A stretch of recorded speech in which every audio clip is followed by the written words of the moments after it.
یہ ہندوتوا دہشت گرد تنظیموں کے گماشتے ہیں جو بھارت کے مختلف شہروں میں مسلمانوں کے خلاف نفرت بھڑکانے میں مصروف ہیں اور عام ہندو بھارتی شہریوں کو مسلمانوں کے معاشی بائیکاٹ پر اکسا رہے ہیں۔ ان کا کہنا ہے کہ ہندو مالکان مسلمانوں کو مکان یا دکانیں کرائے پر مت دیں اور نہ ہی مسلمان دکانداروں سے خرید و فروخت کریں یا ان کے ہوٹلوں سے کھانا کھائیں۔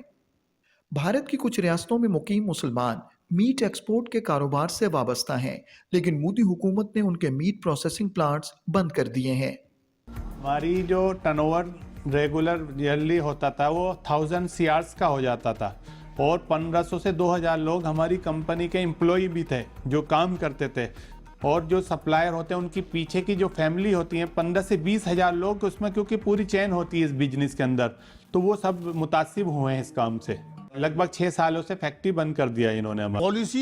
یوں لگتا ہے کہ ایک دم سرکار بنتے ہی اسی کاروبار پر ٹیک کیا گیا، اور کیونکہ ان کو معلوم تھا کہ روزگار ملا ہوا ہے، ان کو معلوم تھا جو ان کو زر مبادلہ آ رہا ہے، فورن کرنسی آ رہی ہے، ان کو آ رہی ہے، ان میں خوشحالی آ رہی ہے، ان کے لیونگ آف اسٹینڈرڈ بڑھ رہا ہے، ان میں ایجوکیشن آ رہی ہے، تو یہ ان کو ناپسند تھا۔ بھارت کی مختلف ریاستوں میں ہندوتوا دہشت گرد تنظیموں کی جانب سے سرکاری سرپرستی میں مسلمانوں کے خلاف زہر اگلنے اور عام ہندوؤں سے مسلمانوں کے معاشی بائیکاٹ کا حلف لیا جا رہا ہے۔ شپت لیتے ہیں کہ آج سے ہم ہندو کسی بھی مسلمان دکاندار سے کسی بھی پرکار کا سامان کا خریدی بکری نہیں کریں گے۔ آج سے ہم ہندو کسی مسلمان ویکتی کو اپنی زمین لیج میں یا بکری نہیں کریں گے۔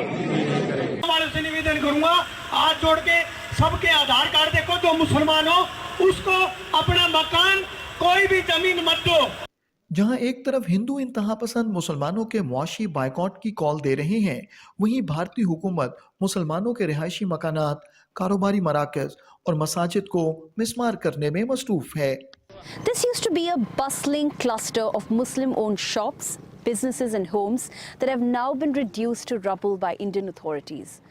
The government says it was targeting illegal construction, but activists and civil society experts say that this is part of a larger trend and that India's Hindu right government has weaponized demolishment of Muslim properties as a mode of collective punishment and to instill fear in the community. انسانی حقوق کے کارکنوں کا کہنا ہے کہ بھارتی حکومت مسلمانوں اور دیگر اقلیتوں کی جائیدادوں کو ایک سوچے سمجھے منصوبے کے تحت مسمار کر رہی ہے۔ There are many things which are illegally built in India, but the idea that it is just these particular habitations that's being targeted is, I think, symptomatic of the broader issue of essentially minorities